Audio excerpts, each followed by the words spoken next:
Hate crimes have been on the rise in the United States for months, and this past week there has been a series of acts of vandalism and bomb threats directed against the Jewish community. On February 21st, it was reported that 200 headstones were damaged at a Jewish cemetery in University City, Missouri, a suburb of St. Louis. The next day, the Anti-Defamation League received a bomb threat at its New York City headquarters. That threat was just one of a series of similar threats that have been made against Jewish community centers across the United States in recent months. Yesterday, another Jewish cemetery, this time in Philadelphia, reported vandalism similar to that which was seen in Missouri, 75 to 100 headstones knocked over. Today, more Jewish community centers in 11 states received bomb threats. According to a story in the Washington Post, the Jewish Telegraphic Agency estimates over 70 bomb threats have been made to Jewish institutions so far this year. Following reports of the vandalism at the Missouri cemetery, President Trump finally made a statement condemning anti-Semitic threats and violence, saying, quote, "The anti-Semitic threats targeting our Jewish community at community centers are horrible and are painful and a very sad reminder of the work that still must be done to root out hate and prejudice and evil." He also said, "Anti-Semitism is horrible and it's going to stop." Trump's statement rings hollow for a lot of people, and I don't wonder why. Trump has been noticeably reluctant to speak out on the issue of hate crimes, particularly those committed against the Jewish community, so when he finally deigned to address the issue, people were hoping for something a little bit more substantive than anti-Semitism is bad and we clearly have a lot of work to do. Especially since Trump himself has benefited from anti-Semitism more than any other mainstream politician in my lifetime, whether he wants to admit that or not. Throughout the 2016 presidential campaign, Trump drew vocal, unabashed support from the ranks of neo-Nazis and white supremacists. David Duke, whom Trump was infamously slow to denounce, remains one of Trump's biggest cheerleaders.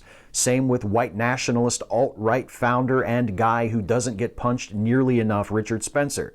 Journalists reported receiving harassment from Trump supporters, particularly journalists who are Jewish or suspected of being Jewish, because being Jewish is something you can be suspected of. And I know this from firsthand experience. I do not happen to be Jewish myself, but I must look a little too Jewish for some people's comfort, because I cannot count the number of times on videos I have made that have nothing to do with anything remotely Jewish, where people have said, "He must be a Jew," or "Are you Jewish?"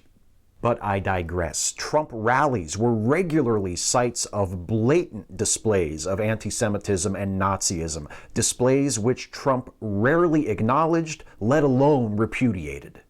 And to all that, add the fact that Trump has chosen to include in his inner circle people with documented histories of anti-Semitism and ties to white supremacy, most notably his chief strategist, Steve Bannon, who once bragged that the website he ran, Breitbart, was the mouthpiece for the rebranded white supremacist movement, the alt-right, and who just days after Trump's statement denouncing anti-Semitism told attendees at CPAC that it was the, quote, globalist media who opposed Trump's agenda. Paranoia about globalism and Jewish influence in the media are both familiar hallmarks of anti-Semitic bigotry. Oh, and lest we forget, Trump issued a statement on International Holocaust Remembrance Day that did not mention Jewish people once.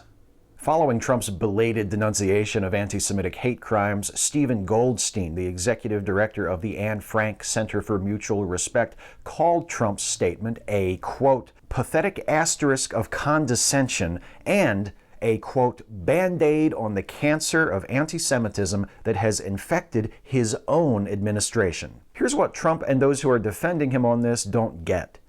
We can tell that he doesn't actually give a shit about anti-Semitism. He can point to his Jewish son-in-law, he can trot out every Jewish person he's ever hired, he can say how horrible he finds hate crimes committed against Jews to be, after weeks of people badgering him to do it. He can do that all day long, and it doesn't make any difference because we have seen what Trump is like when he actually cares about something, and that statement he gave following the Jewish cemetery vandalism, that's not it. If Trump wants to come out against anti-Semitism and have people believe him, the first thing he's got to do is to sound like he is at least as angry about a surge in hate crimes as he is about people who criticize or make fun of him. When Trump is on Twitter to attack Meryl Streep or Alec Baldwin within minutes of one of them taking a shot at him on TV, but he has to be pushed and prodded for weeks to issue a statement condemning hate crimes, that says something about him, and we notice. When Trump says he's saddened and disgusted by bigotry and intolerance, but then hires white nationalists and anti-Semites to work in the White House, freezes out mainstream news outlets like the New York Times while praising Breitbart, and pursues the age-old anti-Semitic strategy of vilifying the media, that says something about him, and we notice. And that brings me to the second thing Trump has to do if he wants to be taken seriously when he denounces anti-Semitism: fire this guy. And don't just allow him to resign under some face-saving official pretext. Fire him and then hold a press conference and tell everyone why he was fired. Because Trump will not have a bigoted conspiracy theorist whose last job was running a website that panders to fucking neo-Nazis in his administration. And while he's at it, Trump should further declare that from now on, racists, anti-Semites, misogynists, Islamophobes, and bigots of all kinds will not be given a safe space in his administration, nor should they expect to see their values and priorities reflected in his policies. And he shouldn't read it like a 10-year-old delivering a book report his mother wrote for him. He should speak from his heart with sincerity and passion, because being an enemy of bigotry and intolerance and hatred is something he cares about, something he wants to be, something he's proud to be, and something he wants to be seen being, so that there will no longer be any doubt which side he is on. There will no longer be any doubt where his loyalties lie, that his loyalties lie with the oppressed, not the oppressors, that he will fight alongside the victims of hatred and injustice, not those who seek to perpetuate and profit from their victimization.